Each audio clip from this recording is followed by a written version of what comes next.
today we are going to talk about the insect growth regulator, IGR, which are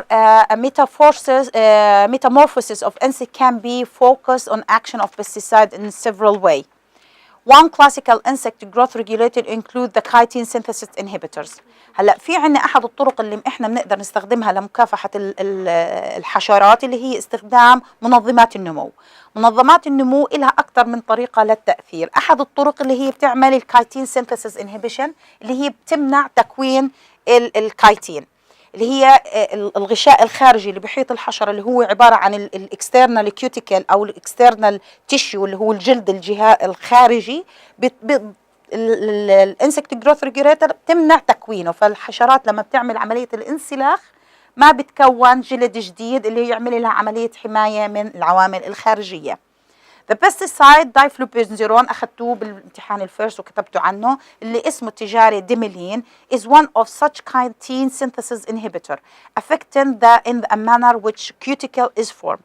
الدايفلوبنزيرون بيمنع عملية تكوين اللي هي الغشاء الخارجي اللي هو من الكايتين أو الكيوتيكل.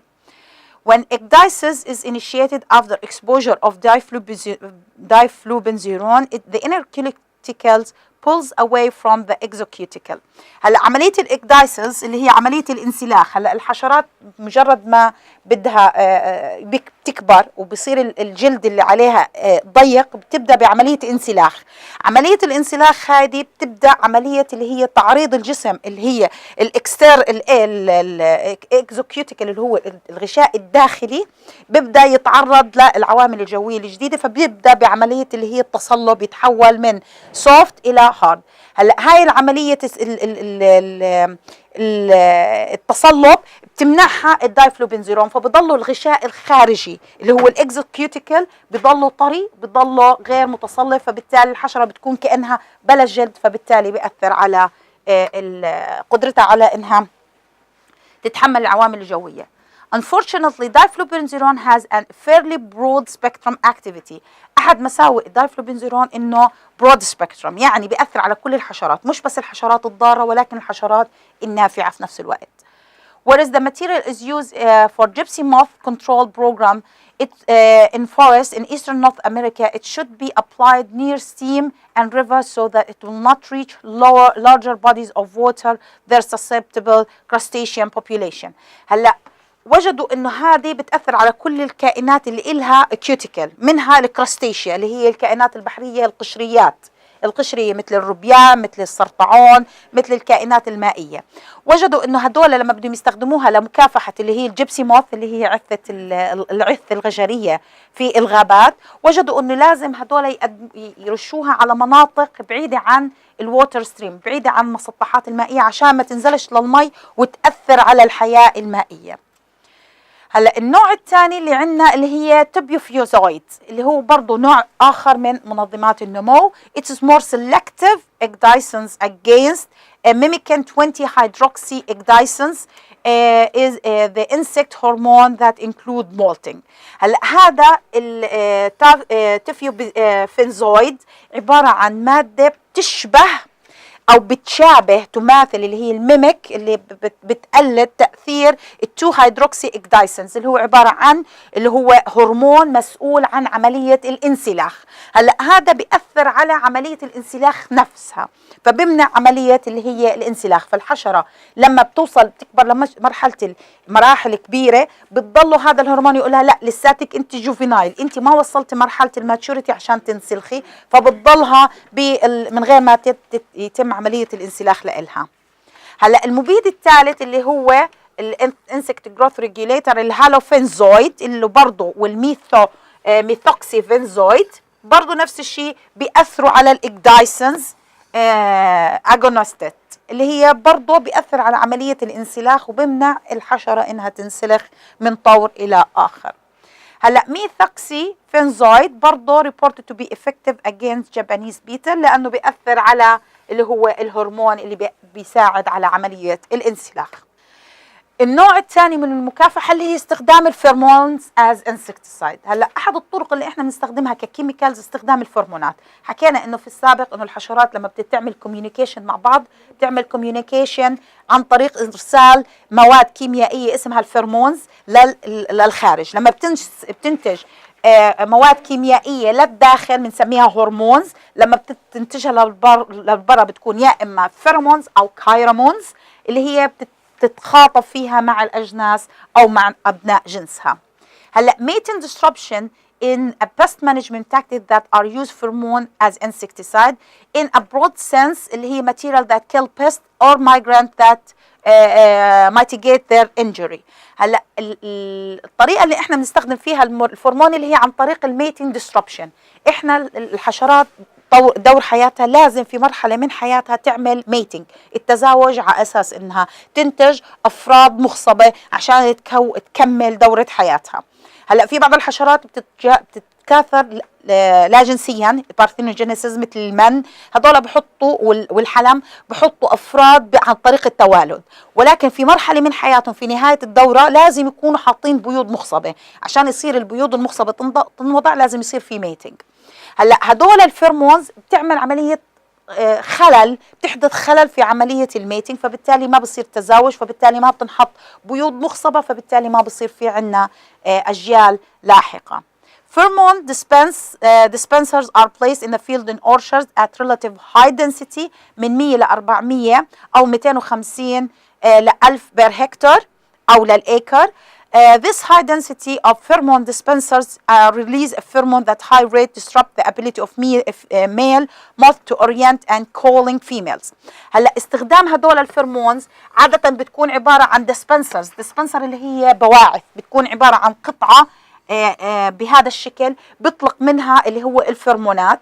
هدول الفيرمونات بيكون حاطينها بمسافات قريبة، بتكون هاي دنسيتي، يعني انت بتحط من 100 ل 400 للأيكر للفدان أو 250 ألف ديسبنسر للهكتار. فبالتالي بصير في عندك اطلاق عالي للفرمونات، فبصير الحشره لما بدها تطلق الفرمون الاصلي لإلها بصير كونفيوجن مع اللي هو السنثيتيك فرمون، فبتصير عمليه تشتيت للحشرات، فما بتقدر مثلا الميل يلاقي النداء تبع الفيميل او العكس، او الفيميل تعمل تحدد موقع الذكور. هلا the exact mechanism is debated several alternative mechanism including false trifoliate trail like اللي هي camouflage or habitation or adaptation. هلا برضه ممكن اللي هي تصير عملية اللي هي التمويه او التغرير، او انك انت تجذبهم لمنطقة اللي هي فيها البيتس او فيها المصايد القاتلة، على اساس انك يا اما بتشتتهم او انك بتجمعهم او انك بتموههم عن المكان الاصلي لتواجد الحشرات.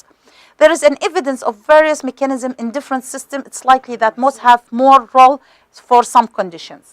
هلا advantages of mating disruption is largely stemmed from the selectivity of this approach. هلا الميزه الوحيده في هذا الميتنج disruption انه very selective، يعني الفرمونات اللي بتطلقها بتكون متخصصه لهاي الآفة، فيعني ممكن انت تطلق هذه بس للكودلينج موث، فالحشرات الاخرى مش رح تتاثر لانه بس اللي رح تاخذ هاي السيجنال اللي هي بس الكودلينج موث، فهي كثير تخصصيتها كثير عاليه. طبعا هاي احد الادفانتج، يعني ما بصير في عندك تاثير على الحياه الاخرى. يعني اذا انت بدك تحافظ على المونراخ اللي هي احد انواع الفراشات اللي هي القوميه اللي لونها هذا بيكون بين الاورنج والبني والاسود، اللي بيكون بيستخدموها عشان يعملوا منها لوحات فنيه وفريمز، انت ما بدك اياهم تتاثر في الميل ديستربشن، بتقدر تستخدم الفيرمون الخاص للكودلينج موث، فما بتتاثر البوبوليشن تبعتها. Pheromones are non-toxic and so pose no hazardous for farm worker, natural enemy pollinator and non-target species.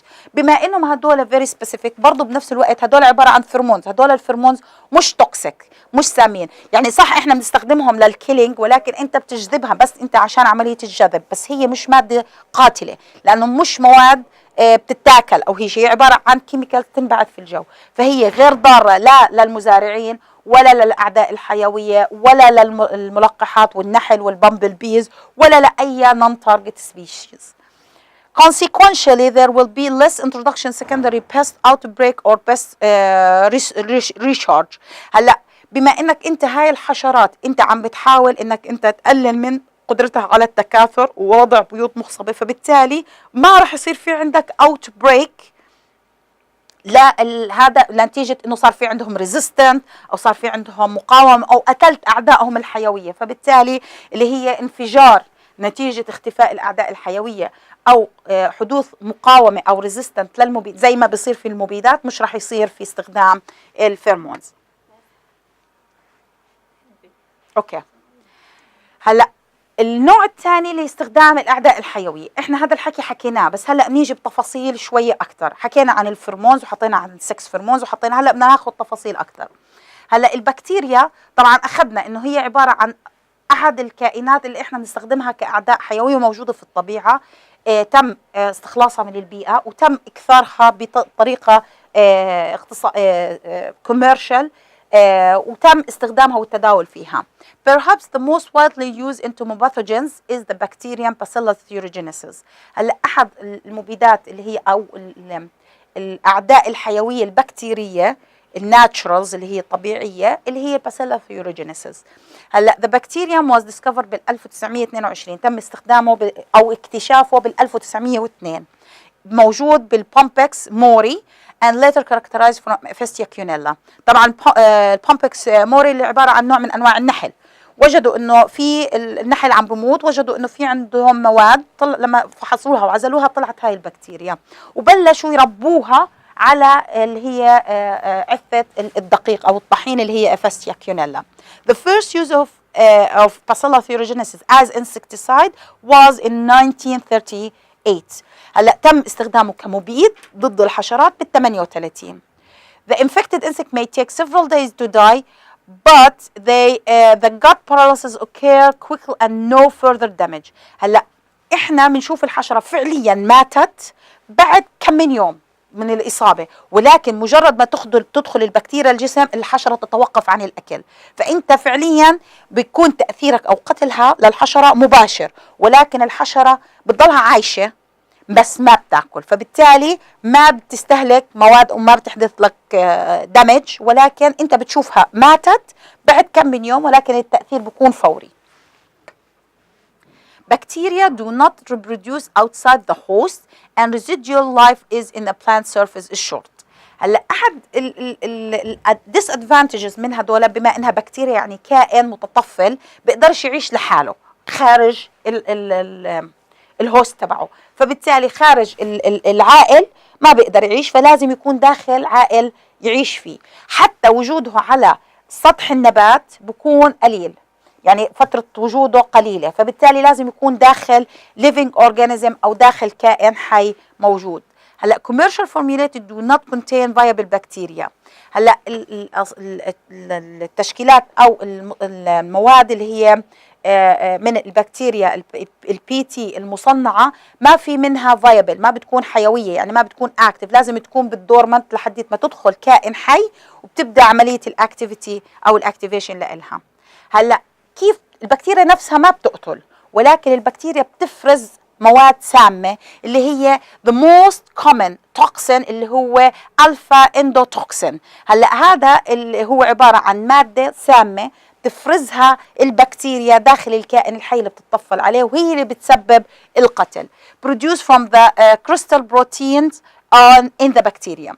Bacillus thuringiensis was developed and as a reputation for vertebrate safety since the most common formulation have been used in Lepidoptera larvae. هلا البكتيريا كونت نوع من الجود ريبيوتيشن، السمعة الحسنة ضد الحشرات اللي هي أو الكائنات الفقارية اللي هي الفيرتبريت. ليش؟ لأنها هي بس كانوا يستخدموها بس للحشرات اللي هي الحرشفية اللي بدوبترا، من الفراش العثث الموث كلياتهم اللي هي اللي بتكون طور اليرقة الدود. هلا these product consist alpha endotoxin which is non-toxin to vertebrate. هذه المادة السامة اللي بتنتجها البكتيريا هي non-toxic، يعني لو أكلت أنت بي تي فما راح يكون في عندك مشكله. عشان هيك لما بداوا ينقلوا جين البي تي داخل الكورن، كان اول إشي طب بياثر على البني ادم، البني ادمين والحيوانات بدهم تاكلوا، بقول لك لا هاي متخصصه بس باللي هي اللي بدوبترا، فمش راح تاثر على الفيرتبريت. يعني المواد اللي بتفرزها البكتيريا غير التوكسين لا مش سامه للانسان. هلا الباسيلس بابيلي اللي هي نوع آخر من أنواع البكتيريا has been used to control larvae of Japanese beetle. Unlike BT اللي هي Bacillus thuringiensis, Bacillus babli do not replicate in the host after application. هلا هون هذه تختلف بعملية المود اوف برودكشن. هلا هاي مجرد ما تدخل ما بتقدر تعملي لها ريبليكيشن، هذيك بتقدر البي تي او الباسيلا ثيروجينيسيس بتقدر انها تتكاثر داخل الكائن الحي طالما في عندك مواد انها تتغذى وتتكاثر عليها. هلا when used in an area-wide program, this bacterium can provide overall population suppression rather than acting as a microbial insecticide at a particular site. هلا هون مجرد ما ترش البابيلي على المنطقة معينة كل التعداد الحشرة بينخفض مباشرة، ولكن انك بدك تضلك تستخدمها كمبيد، يعني ما بتقدر انك تقول والله رشيت بتعطيني بروتكشن لفترات طويلة لانه البكتيريا بتضلها تتكاثر، لا هذا بيؤدي الى تأثير مباشر بيؤدي الى انه تخفيض اعداد الحشرات، بس هو ما بيكون مايكروبيال انسكتيسايد اللي هو يتكاثر ويعمل سبريشن لفترات طويلة.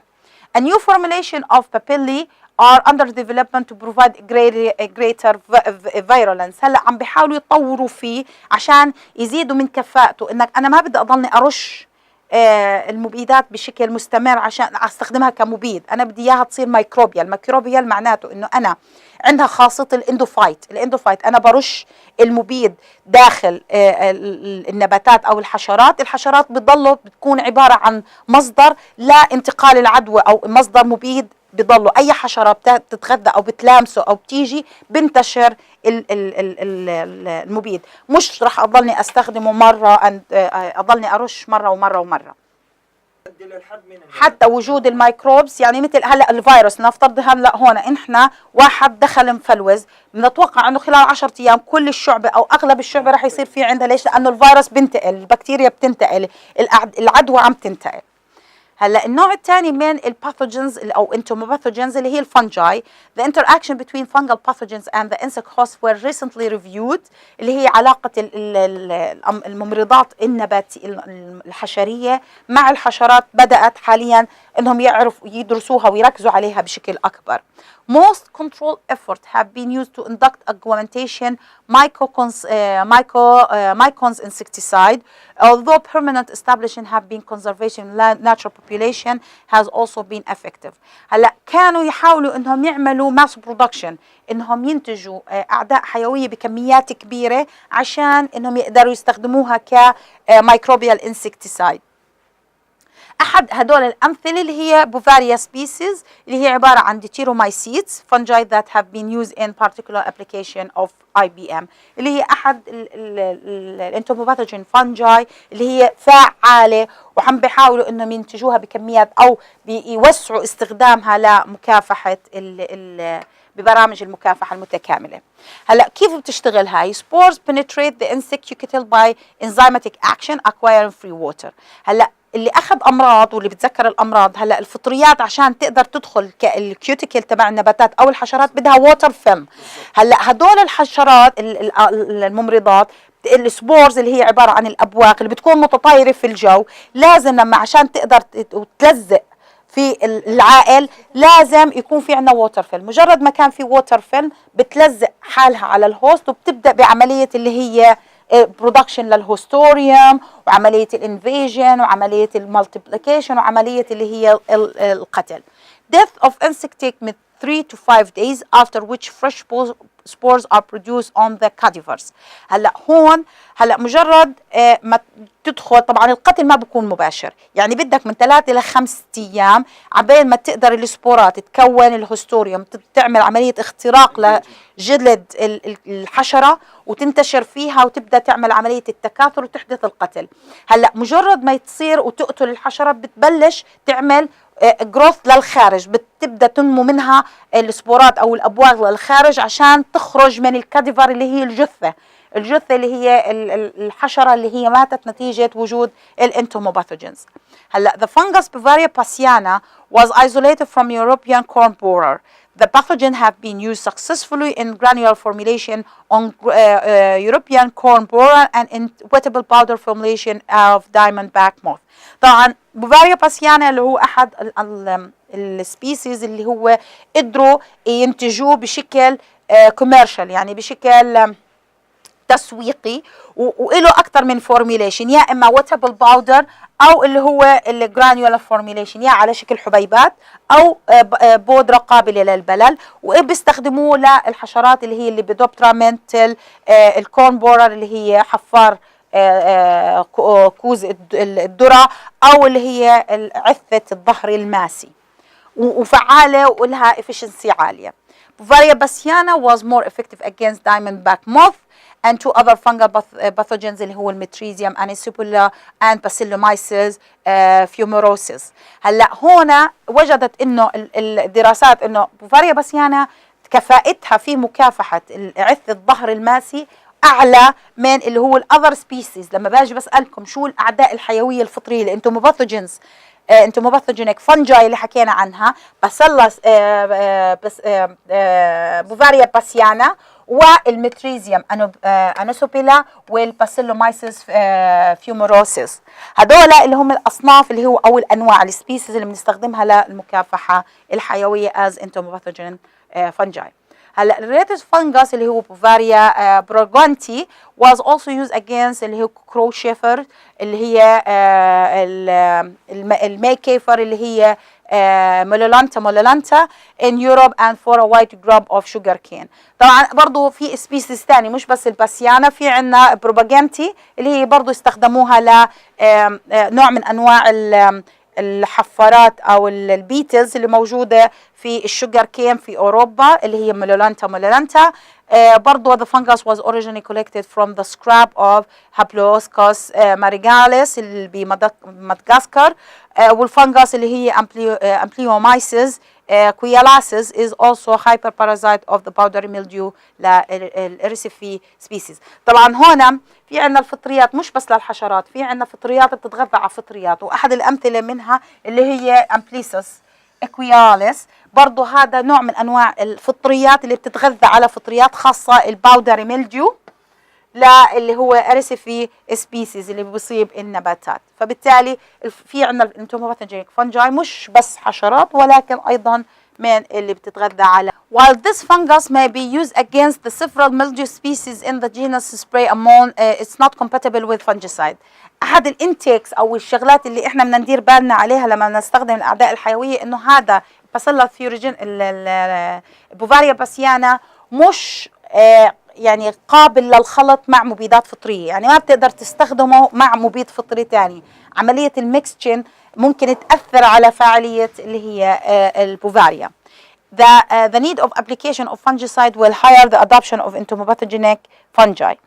This is a good example that we need a higher level of integration in pest IBM program, development of disease-resistant variety, facilitate the development of arthropod in IBM.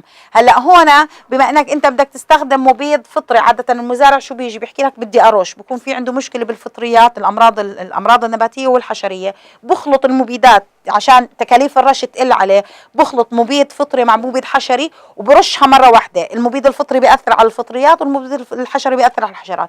هاي بالامراض يعني المبيد مثلا الباسيلا ثيروجينيسيس او اللي هي الانتوموباثوجينيك فنجاي ما بتقدر انت تخلطها مع الفنجسايد لانه هذا فطر وهاي مبيدات فطريه، فراح يكون في تاثير، فما يعني تكاليف راح تكون عشان هيك بنصحوا انه بدل ما تستخدم مبيدات فطريه استخدم اصناف مقاومه، استخدم اكثر من طريقه اخرى، وحاولوا تفعلوا من برامج اللي هي المكافحه المتكامله عشان انت تقدر تستخدم تطبيقات امنه للانسان وللبيئه. النوع الثالث من الميكروبس اللي هي الفيروسز اللي هي احد اهم الفيروسات اللي هي جرانولوسيس فيروس is used against codling moth اللي هي سيتيا بومينيلا. granulosis virus is commercially produced in Europe. هلا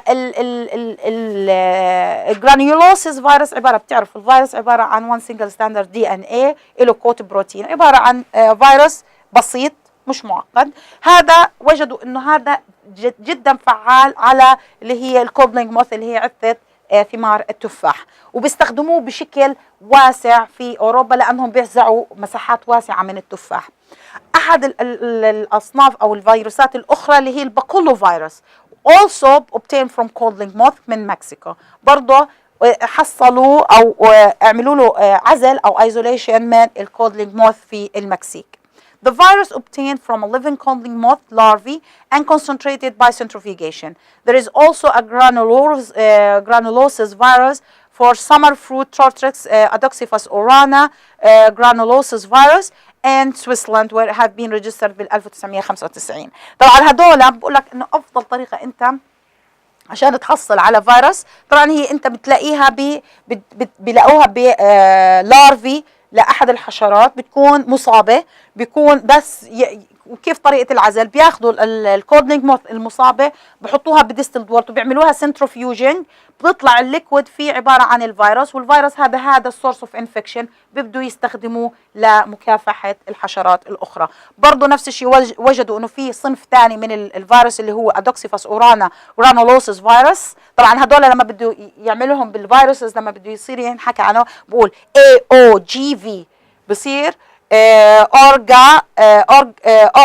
اورجاف اللي هو عباره عن الانيشياز لإلهم، بصيروا يتحاملوا معاه على اساس اللي هو بدل ما يحكوا اودوكسيفاس اورانا جرانولورس فيروس بصير يحكي لك اياه زي TYLCV زي الMV زي هدول، هذا بصير هذا اللي هو اسمه الفيروس. طبعا هذا تم عزله من سويسرا وبرضه سجلوه في 1985.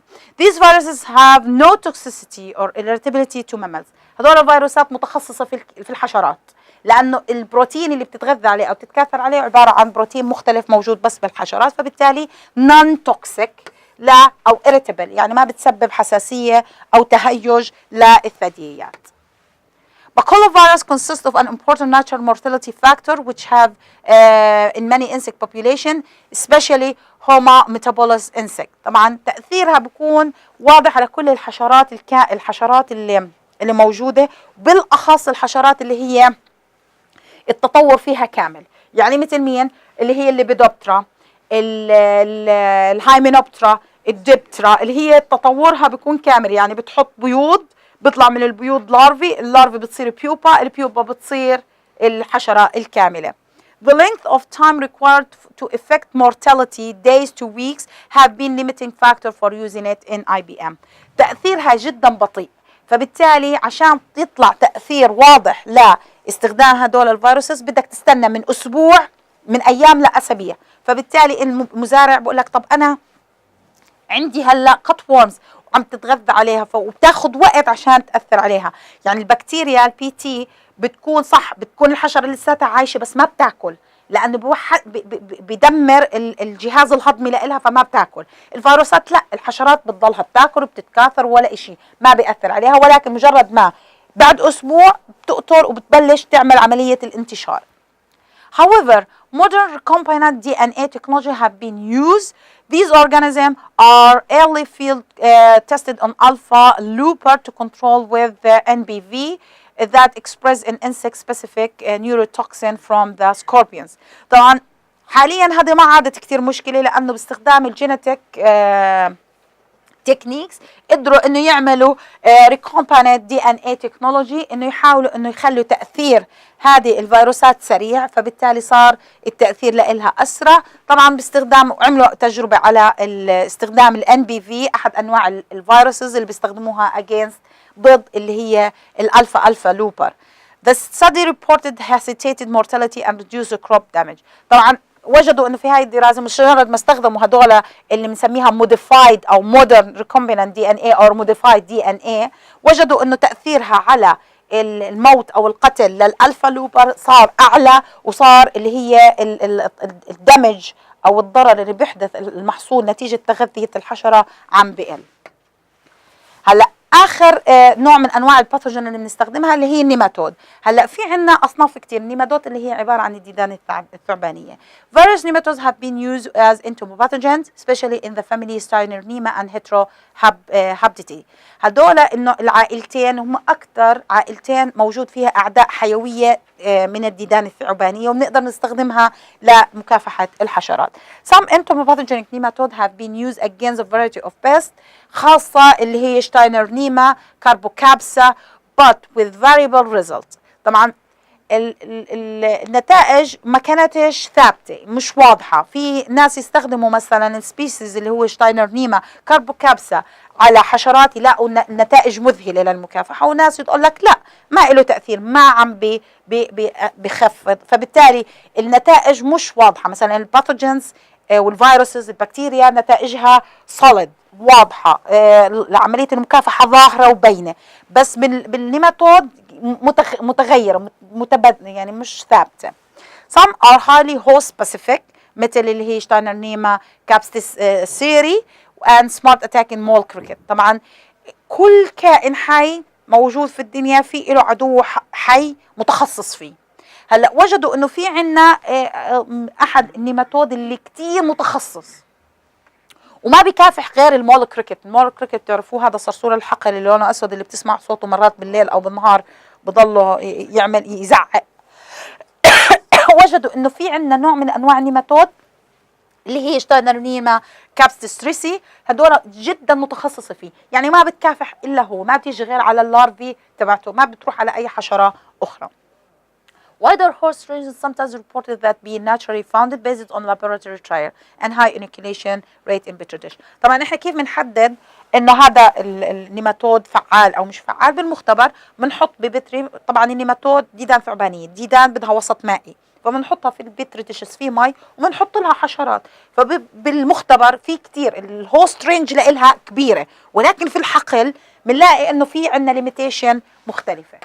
Experiment in the field therefore sometimes yield in discouraging result. يعني انت لما بتكون حاطط النيماتود وهذا اكلك يا بتاكلي يا ما بتاكليهوش رح تاكله ولكن بالحقل ممكن انها تاخذ مش اكثر منه يكون الظروف مش متوفره لسه بدها تبحث عن هوست وبدها تدور عن عائل فبتاخذ عاده النتائج بالحقل بتكون مرات انها شويه محبطه مش زي ما تكون في المختبر. In some cases, many of the interaction between the treatment of Steinernema carbocapsa and herbicide. برضو في تأثير بالفيلد في عنا احنا مش مغلق الحقل بيستخدموا مبيدات فطرية بيستخدموا مبيدات حشرية بيستخدموا مبيدات عشبية والمبيدات العشبية لها تأثير كتير واضح على النيماتود. ليش؟ لأنه بيكون موجود بالجذور لأنه الأعشاب مبيد الأعشاب بيكون بيأثر على جذور النباتات فأي نيماتود بدها تيجي على جذور النباتات أو قريب منها بده يتأثر فيها سلبا. هلا وجود السينرجم between the insecticide and entomopathogens have been also described in white grub using imidacloprid and nematode Heterohabditis bacteriophora. هلا وجدوا انه في بعض المرات انه في عندنا سينرجم اللي هي التقوية انه وجود الإيميداكلوبريد. وجدوا دراسة انه وجود المبيد الإيميداكلوبريد احد المبيدات الجديدة اللي هي الحديثة والمتخصصة بيساعد على زيادة كفاءة اللي هو احد النيماتودز اللي هي هيتروهابدويتس بكتيروفورا. ليش؟ لانه المبيد عم بيساعدها انها تقدر تحدث عملية القتل. البروتوزوا مش رح نحكي عنها كتير لأنه ما فيش فيها كتير دراسات اللي هي little has been only commercially للبروتوزوا and diseases except للنيسوميا لاكتوسكاسا اللي هي عبارة عن تذكروا يوم قطعتوا راس هذا هاي فيها عبارة عن اللي هي أصلا بس الموجودة حاليا بس على اللوكست أو على اللي هي الجراد أو اللي هي مستقيمة الأجنحة من الجراد والجنادب والكريكت. It has been in grasshopper program ولكن مش produce commercially موجودة بشكل طبيعي ما تم دراستها واستخدامها بشكل حتى الآن بشكل موسع.